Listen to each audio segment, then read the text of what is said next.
ईश्वर के दो निवास हैं, एक स्वर्ग में और दूसरा विनम्र तथा कृतज्ञ हृदय में। हेलो एवरीवन, मेरा नाम सरोज शर्मा है और हम बात कर रहे हैं एक बेहतरीन किताब जिसका नाम है द मेरिकल ऑफ ग्रेटिट्यूड। इसका 13वां अध्याय करेंगे। नाम है धन्यवाद भाव में छिपा अदृश्य नियम। एक पोस्टमैन गांव में एक में घर घर डाक देने जाता था। एक दिन वह गांव में डाक देने गया और सभी से दिवाली गिफ्ट लेने लगा। एक घर में वह दरवाजा बजाता रहा मगर कोई बाहर नहीं आया। फिर उसकी बड़बड़ चालू हो गई कि मेरे को खड़े हुए कितना समय हो गया, क्या मेरे को यही काम है। ऐसे ऐसे लोग हैं, वो सोचते हैं कि मैं तो फ्री हूँ। एक घर में इतना वक्त लगा तो सबके पत्र कैसे दूंगा मैं। तभी अंदर से एक आवाज आती है, आ रही हूँ, प्लीज ठहर जाओ।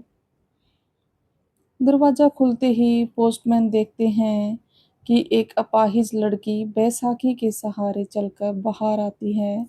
उसे देखते ही पोस्टमैन की बड़बड़ बंद हो गई। उसके हृदय से अनायास ही ईश्वर के प्रति धन्यवाद निकला। इस लड़की को दरवाजे तक आने में 10 मिनट लगे और मुझे भगवान ने इतने मजबूत पैर दिए हैं कि मैं इतनी देर में आधे किलोमीटर तक चक्कर लगा सकता हूँ। हे ईश्वर, आपका बहुत बहुत धन्यवाद। पोस्टमैन ने लड़की से दिवाली गिफ्ट के पैसे भी नहीं मांगे। देर से बाहर आने के लिए लड़की ने उनसे माफ़ी मांगी, पार्सल के पैसे दिए और धन्यवाद कहकर पार्सल ले लिया। एक हफ्ते बाद वह पोस्टमैन फिर से उसके घर आया। लड़की ने देखा कि पिछली बार भी पोस्टमैन के पैर में टूटी घिसी हुई चप्पल थी। अब भी वही चप्पल। जब पोस्टमैन चला गया तो लड़की ने मन ही मन उसकी सेवा के लिए धन्यवाद दिया। फिर जमीन पर पोस्टमैन के पैरों के जो निशान थे उनका नाप लिया और अपनी सहेली को बाजार भेजकर चप्पल मंगवा ली। पोस्टमैन एक हफ्ते बाद जब उसका दूसरा पार्सल लेकर आया तब लड़की ने उसे उपहार देकर कहा, यह आपके लिए है, इसे आप घर पर जाके ही खोलना। वह घर गया और उपहार को खोलता है तो उसमें चप्पल निकलती हैं। उसे यह सोचकर रोना आ गया कि मेरी चप्पल पूरी घिस गई है, लेकिन मेरे बच्चों को वह दिखाई नहीं दी और अपरिचित होते हुए भी उसे मेरा दर्द समझ में आया। उसने चप्पल पहनी तो उसके पैरों में बराबर आ गई। पोस्टमैन ने मन ही मन लड़की को धन्यवाद दिया। वह तुरंत ही बैंक में गया और वहाँ के मैनेजर से कर्ज लेने का निवेदन करने लगा। मैनेजर ने कहा, पहले ही आपके बेटों के लिए कर्ज ले लिया है आपने। आपकी पूरी तनख्वाह कर्ज चुकाने में चली जाएगी अगर आपने और लिया तो। इस पर वह बोला, यह कर्ज उनके लिए है जिनके पैर नहीं हैं, लेकिन उसने मेरे पैरों की तकलीफ जानी। मैं कभी कड़ी धूप में तो कभी बारिश में कीचड़ में घूमता रहता हूँ। उसने एक बार मिलते ही मेरी पीड़ा जान ली। बेटी समान उस लड़की के लिए कृत्रिम पैर खरीदने के वास्ते मुझे कर्ज चाहिए।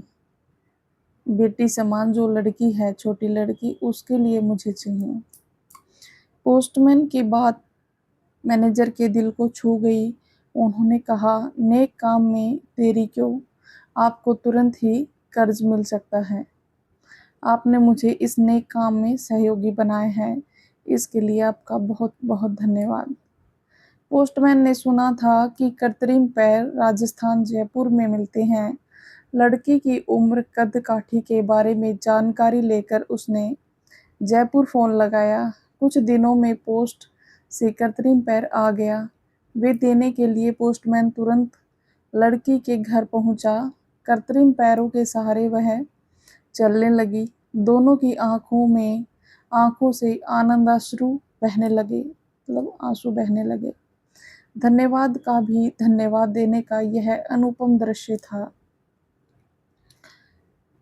इस तरह शुद्ध भाव से दिया गया धन्यवाद प्रकृति में जाता है, सृष्टि के नियमानुसार कई गुना बढ़कर वापस आता है और जीवन खुशहाल बन जाता है। पोस्टमैन ने अपने पैरों को धन्यवाद दिए तो उसे बेशर्त प्रेम के साथ चप्पल मिली। मतलब कि बिना कोई शर्त के साथ उसने अपने पैरों का धन्यवाद दिया था तो चप्पल मिली जो उसकी ज़रूरत थी। ठीक ऐसे ही उस लड़की को कृत्रिम पैर मिले जिसकी उसे ज़रूरत थी। दोनों के भाव शुद्ध थे, ऐसा ही था।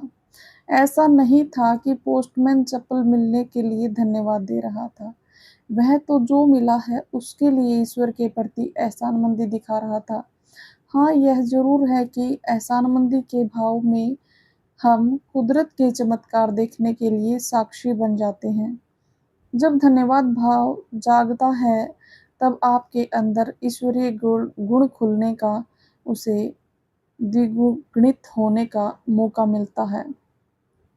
अगर आप चाहते हैं कि आपको जो मिले वह इतना मिले कि आप सबको बाँट सकें, तो आज आपको जो मिल रहा है उसके प्रति एहसानमंदी के भाव में रहें। यही भाव उन चीज़ों को अल मल्टीप्लाई करने की में मदद करता है। इसके विपरीत यदि मन में बड़बड़ चले कि मेरे साथ हमेशा सब गलत ही होता है, मेरे आसपास के लोग अक्सर मुझे नीचा दिखाते हैं, ये दुनिया बहुत बेकार है आदि।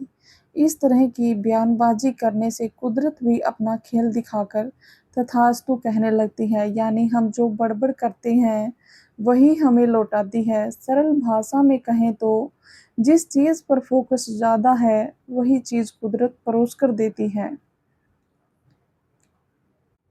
इस तरह आपके जीवन में अच्छे सच्चे लोग आ चुके हैं। इस विश्वास और पूर्णता के भाव में रहते हुए धन्यवाद देना शुरू करें और आपके जीवन में यह सब हो रहा है। उन्हें काल्पनिक दृष्टि से देखें और महसूस करें। इसके लिए आज से ही प्रतिदिन कुछ पंक्तियाँ दी गई हैं, उन्हें दोहराते रहें, प्रार्थना करें कि मुझे निरंतरता का गुण देने के लिए हे ईश्वर आपका बहुत बहुत धन्यवाद, दिल से धन्यवाद। मुझे संपूर्ण स्वास्थ्य देने के लिए ईश्वर का बहुत बहुत धन्यवाद। मुझे सदैव सकारात्मक लोगों के बीच रखने के लिए कुदरत का धन्यवाद। दिव्य योजना अनुसार मेरे लिए जो आवश्यक है वह सब देने के लिए धन्यवाद। मेरे जीवन में विश्व की सर्वोत्तम चीज़ें आने के लिए धन्यवाद। मेरे जीवन में सब कुछ भरपूर है। अब मैं लोगों के जीवन में ईश्वरीय गुण जागृत करने के लिए निर्मित बन रहा हूँ। इसलिए धन्यवाद, धन्यवाद, धन्यवाद। आज मैं यह विचार सेवा आप तक पहुँचा पा रही हूँ, इसका भी दिल से धन्यवाद। बहुत बहुत धन्यवाद। हमारी वीडियो में अंत तक बने रहने के लिए आपका बहुत बहुत धन्यवाद। Thank you so much.